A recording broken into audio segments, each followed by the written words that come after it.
Hello, and thank you for taking the time to check out Starship Simulator. My name's Dan Govier, and I'm the developer behind the project.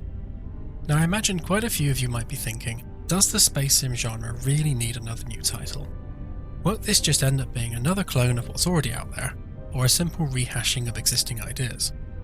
Well, hopefully by the end of this video you'll agree that we do have something unique to bring to the table, which a lot of space sim fans, myself included, have been wanting for a very long time. Put simply, Starship Simulator is my answer to one simple question. What would I do if someone handed me the keys to a real, fully working starship? Without any hesitation, I would just pick a random star in the sky and then fly off to explore its mysteries. And then along the way, I'd be nosing around every inch of my new vessel to learn exactly how it all works. And that really sums up what this game is all about at face value. You've got a fully working starship, a whole galaxy to explore, and the freedom to fly anywhere you want just to see what's out there. But if we dig deeper, there is of course a whole lot more going on under the hood. Let's start with the ship itself. Growing up, I really wanted to be an architect, and despite ending up working in IT, that interest in architecture never really went away. So when it came to designing and building a starship, I really wanted to design and build a starship. Now in a typical video game environment, there's generally nothing going on behind the walls and floors. It's actually just smoke and mirrors to sell the illusion of a real solid location, but that's absolutely not the case here. Delve behind any wall panel and you'll find the ship's genuine structural framework, all designed in CAD software right down to the individual bolts and weld lines. You'll also find miles of pipes, cables and conduits that are all fully simulated and critical to the function of the ship's systems. For example, turning off these breakers will kill power to the bridge, causing the lights and consoles to genuinely stop receiving the simulated electrical current from their attached cables. If you pay attention to the readout when the breakers are turned back on, you can see the electrical draw increases as expected. This means the location where your ship takes damage naturally becomes really important, because that could make the difference between losing a few lights or losing your entire FTL drive. As you can imagine, if you're playing as an engineer, you'll certainly have a lot to be getting on with, but we intend for every role aboard the ship to be approached with the same amount of depth and attention to detail.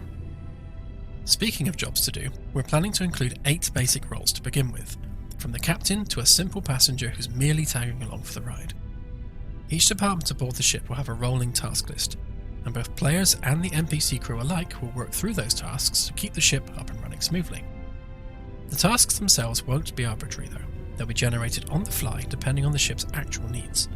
Taking engineering as an example again, if a component is damaged, then a task will be generated for that specific component to be investigated. A player or an NPC then picks up that task on a first come first served basis and then works to resolve the issue.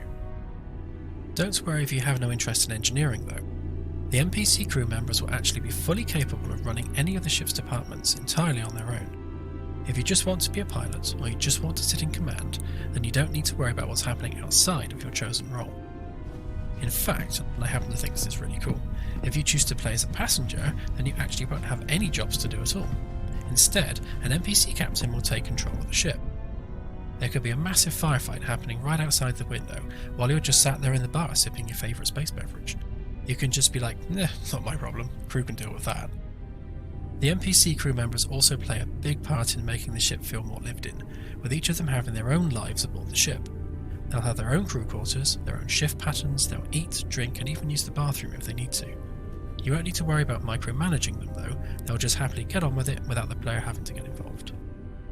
We're hoping players will form a strong attachment to their new home among the stars, so we're including many customization options right out of the box. You can customize your ship's name and registry number, and this updates in various places around the ship.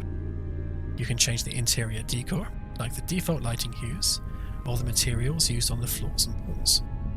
You can customize the colors of the UI panels to match your chosen theme, and you can even enable ship-wide seasonal decorations depending on the time of year. We'll be expanding what's possible with this over time, but cosmetic options such as these will always be free and included as part of the base experience. The ship's interior will also be highly interactive, with every button on every panel performing some form of tangible action. I actually find it quite annoying in games when you're surrounded by buttons or switches that just don't do anything. So in our game, every single button will serve a practical purpose. There will also be hundreds of physical items that you can pick up and interact with, and they will remain where you left them thanks to our object permanence system. That means if you find a cool looking alien trinket on your travels, then you can put it literally anywhere on your ship and it will just stay there, continuing to look cool until you decide otherwise. We want players to really feel like they're living and working aboard a huge vessel in deep space, so there'll be plenty to do aboard the ship while you're out exploring the cosmos.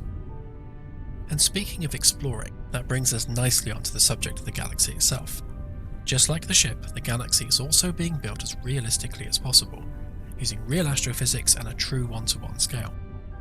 We can't explore the real Milky Way, so we want our simulated version to be the next best thing, with a realistic physical structure and scientifically accurate galactic regions.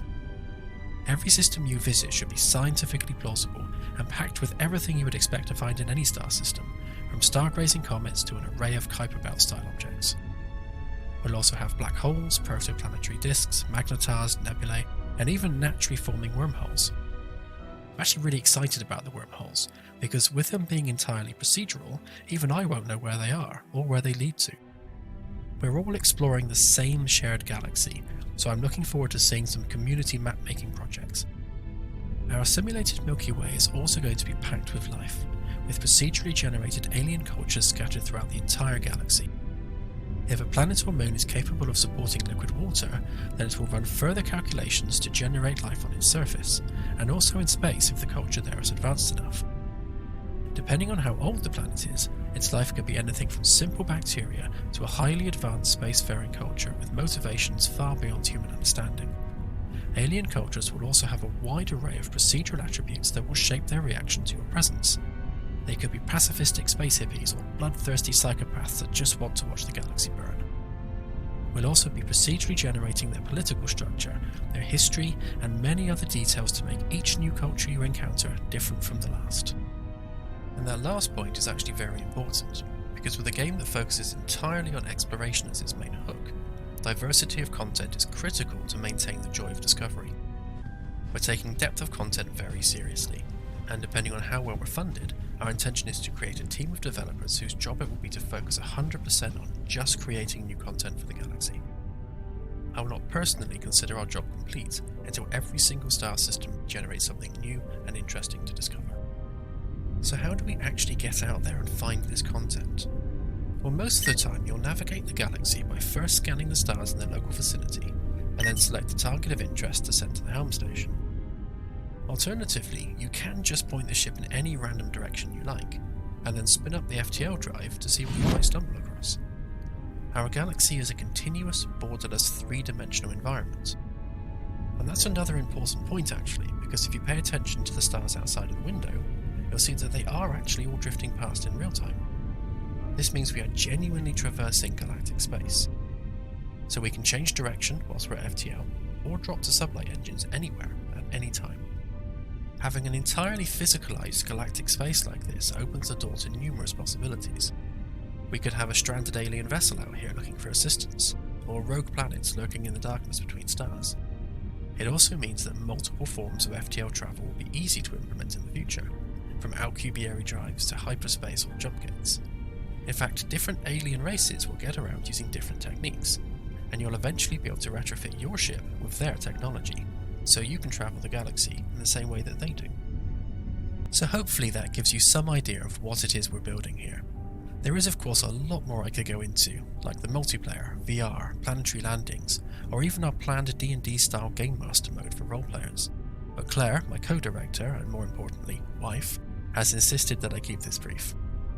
So the most important thing to take away from this video is that this is a space exploration game, designed and built by someone who has spent tens of thousands of hours exploring in all the other big space sims over the years. This is in every way our dream project, and we're definitely not stopping until it's done.